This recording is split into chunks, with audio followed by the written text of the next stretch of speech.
There is a memorial in the parking lot of Apple Barrel Country Store.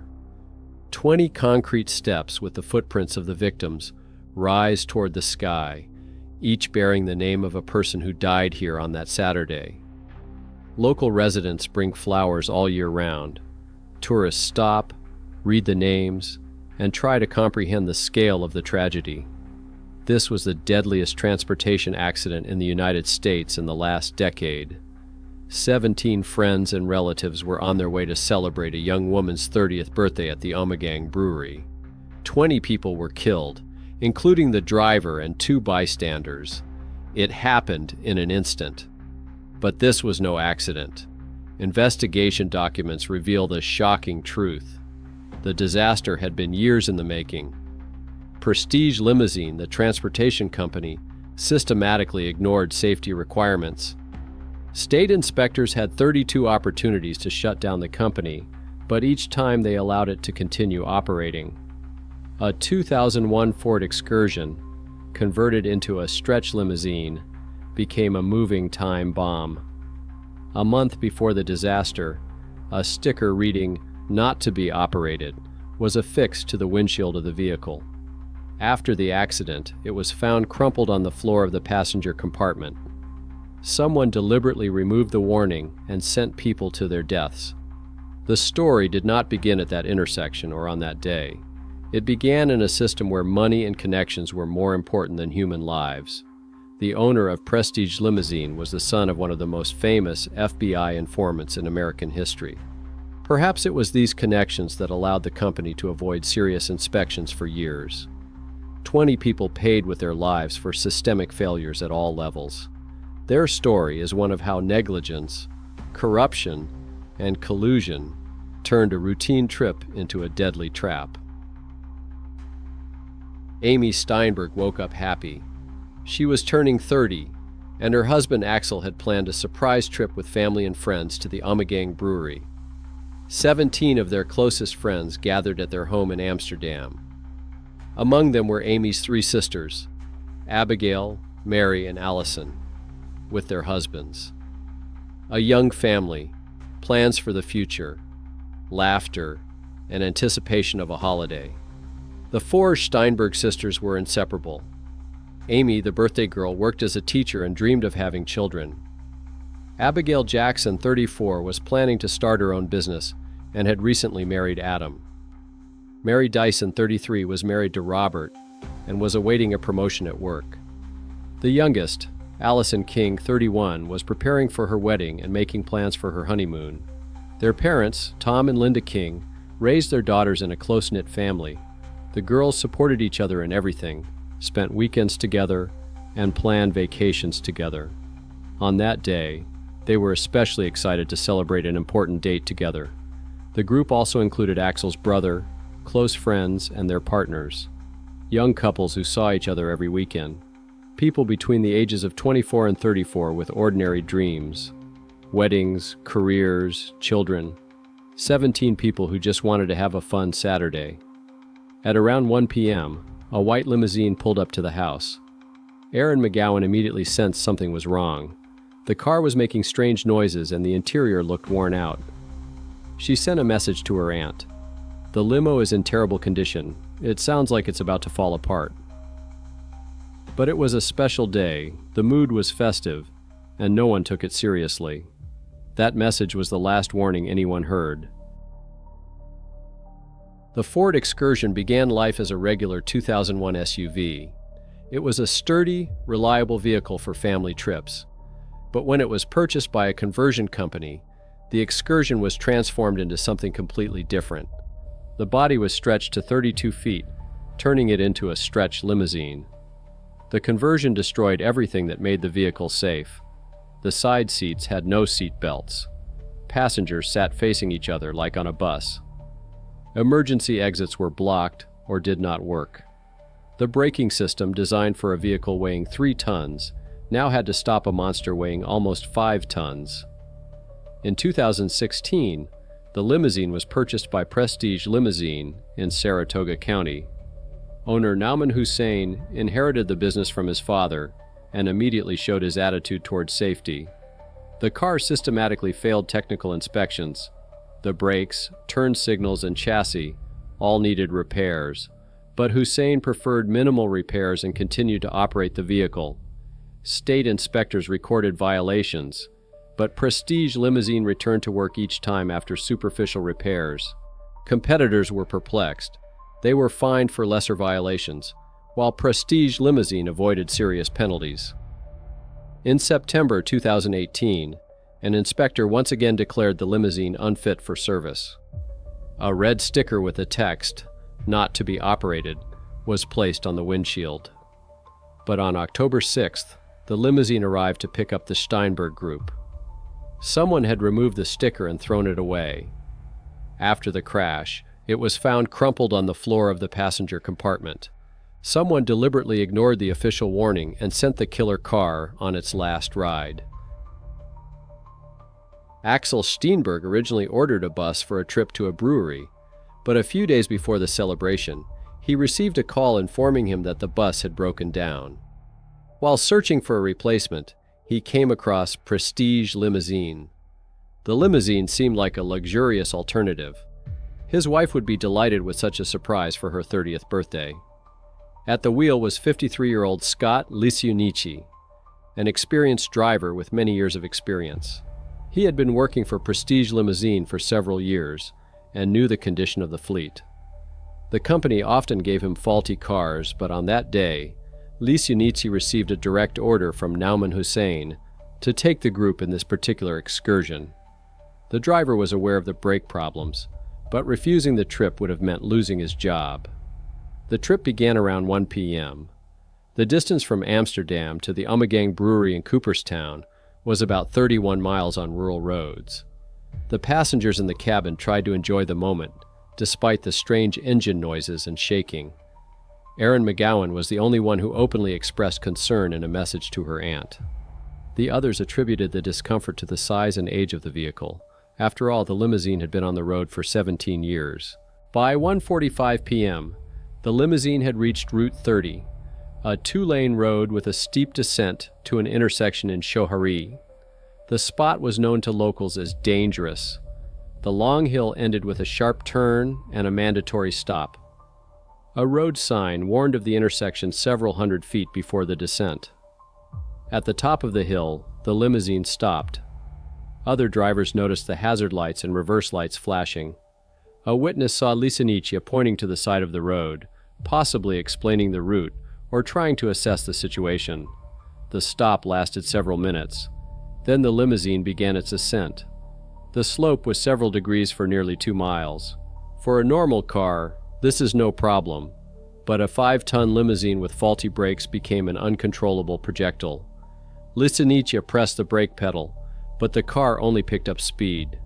In 60 seconds, the limousine reached 120 miles per hour.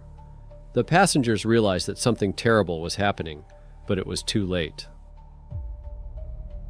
At 1:55 p.m., the limousine reached the intersection of Route 30 and Route 30A at a speed of 120 miles per hour. Scott Lisiunici knew he had to stop.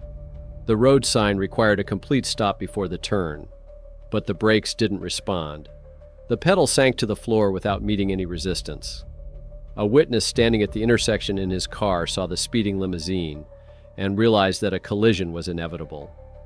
At the last moment, the limousine swerved around the parked car and sped through the intersection without slowing down.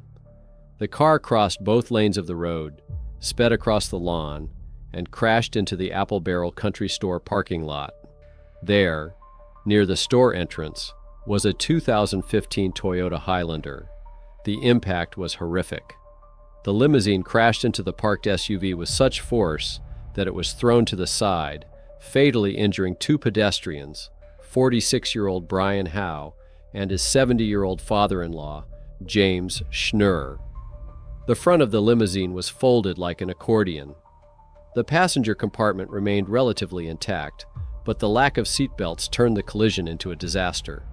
Passengers were thrown from the side seats and suffered fatal injuries from hitting the interior walls and each other.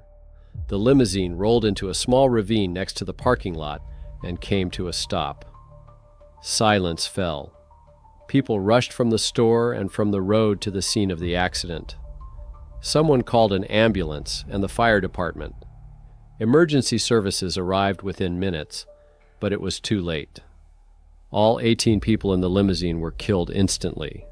Together with 2 pedestrians, 20 people were killed in the accident. There were no survivors. 60 seconds of uncontrolled descent ended in the worst transportation tragedy in the United States in the last decade. Local police and firefighters were the first to arrive at the scene of the accident. The scale of the tragedy became clear immediately. 20 deaths required a large-scale investigation. A few hours later, federal investigators arrived in Schoharie. The first clues were telling. Inside the limousine, investigators found a crumpled red sticker with the words, "Not to be operated." It should have been on the windshield, prohibiting the vehicle from being operated. Someone had torn it off and thrown it on the floor. This was piece of evidence number 1. Someone had deliberately ignored an official prohibition. Witnesses reported strange behavior by the limousine at the top of the hill.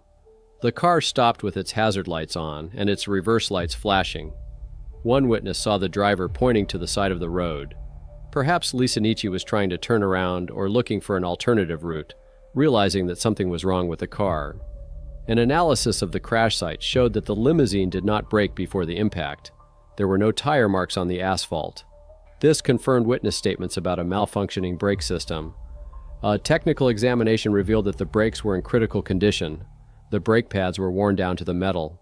Investigators immediately went to the Prestige Limousine office in Albany.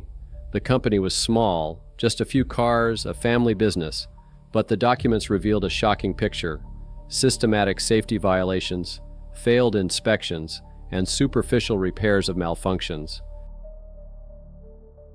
When investigators delved deeper into the company's history, they discovered a systemic failure that had been going on for years.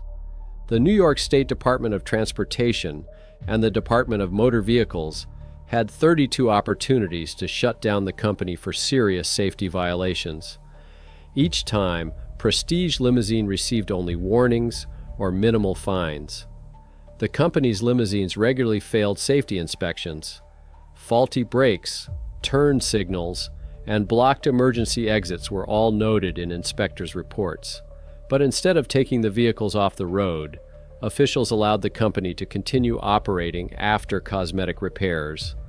The role of Mavis Discount Tire, a large chain of auto repair shops, was particularly shocking. The NTSB found that Mavis in Saratoga Springs had falsified records of repairs to the brakes of the ill-fated limousine. The documents stated that the brake system had been repaired and was in good working order. In reality, no repairs had been made. This lie cost 20 lives. If the brakes had actually been repaired, the disaster could have been avoided. Mavis Discount Tire effectively signed the death warrant of the limousine's passengers by forging a signature on a fake report. The figure of driver Scott Lisanichia was controversial. On the one hand, he knew about the car's malfunction but agreed to drive it. A blood test showed traces of marijuana in his system, although experts were unable to determine whether it affected his ability to drive. On the other hand, Lisanichia was an experienced driver who worked under constant pressure from Nauman Hussein. Refusing the trip would have meant losing his job. He did not have a commercial license to drive a stretch limousine. Such vehicles were classified as buses and required a special license. Prestige Limousine knowingly violated this requirement. The investigation revealed that the tragedy was not the result of a single mistake, but a chain of systemic failures at all levels, from government regulation to corporate irresponsibility. When investigators began looking into the owners of Prestige Limousine, they came across a name that made them sit up and take notice. Nauman Hussein was the son of Shahid Hussein, one of the most famous and controversial FBI informants in American history. Shahid Hussein worked for the federal government for over a decade, participating in high-profile counterterrorism operations. The most famous case was the 2009 Newburgh 4 case, where Hussein, working undercover, identified a group of men planning to attack a synagogue and military facilities in New York. His work helped prevent potentially catastrophic attacks, but Hussein's methods were controversial. Critics accused him of provocation, saying he incited people to commit crimes they would never have committed otherwise. Lawyers called his actions a trap, but the court sided with the FBI. For his work, Hussein was granted U.S. citizenship and received substantial financial rewards. The Hussein family's ties to federal agencies raised questions about possible favoritism. Why did Prestige Limousine avoid serious sanctions despite dozens of violations? Other limousine companies told investigators they had been fined and shut down for much less serious problems. Congressman Paul Tong and State Assemblyman Chris Teague declined to discuss the possible connection between Sheikh Hussein's status and the lenient treatment of his son. Their silence only fueled the suspicions of journalists and the victims' families. No direct evidence of corruption or favoritism was found. Official reports pointed to systemic problems in the work of government agencies: understaffing, poor coordination between services, outdated control procedures. But the coincidence seemed too convenient.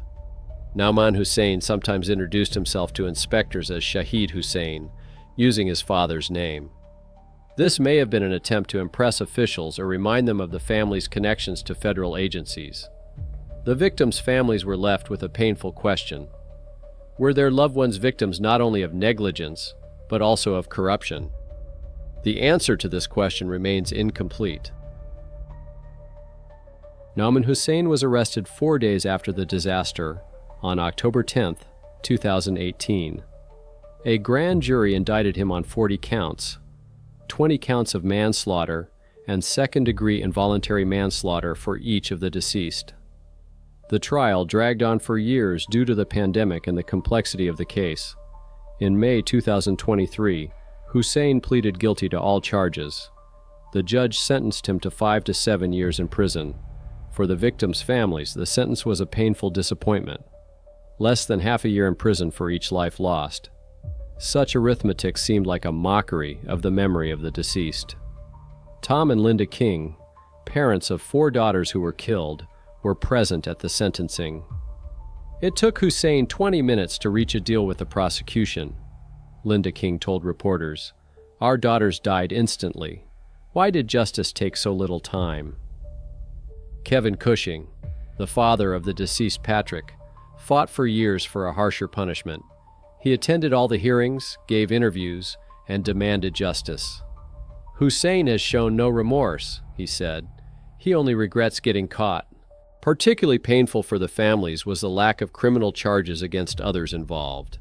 Mavis Discount Tire, which falsified brake repair records, avoided criminal liability. State inspectors who missed 32 opportunities to shut down Prestige Limousine continued to work.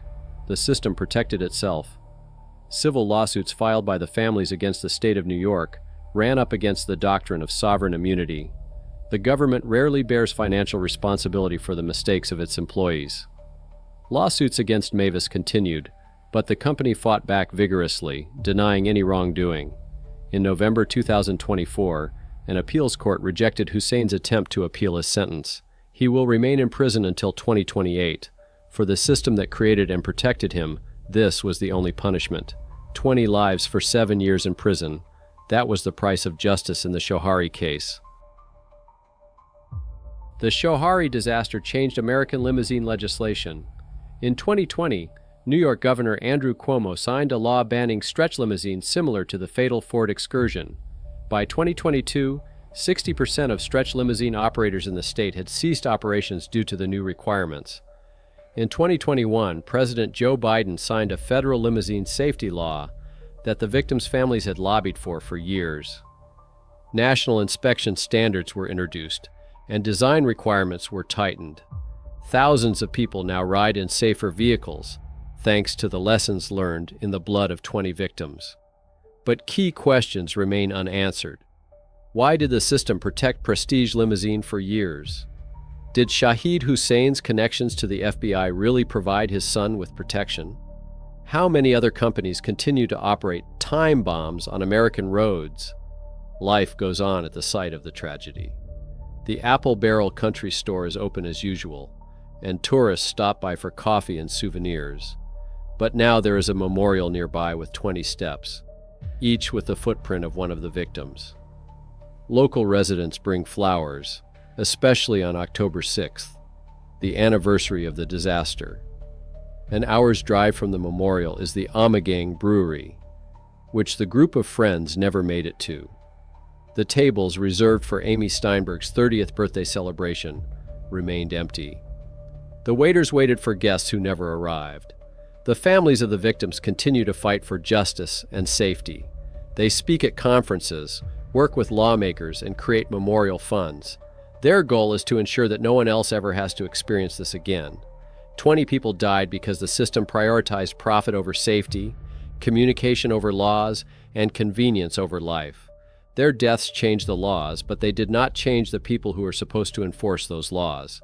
So next time you get into a taxi, bus, or limousine, ask yourself, who inspected this vehicle?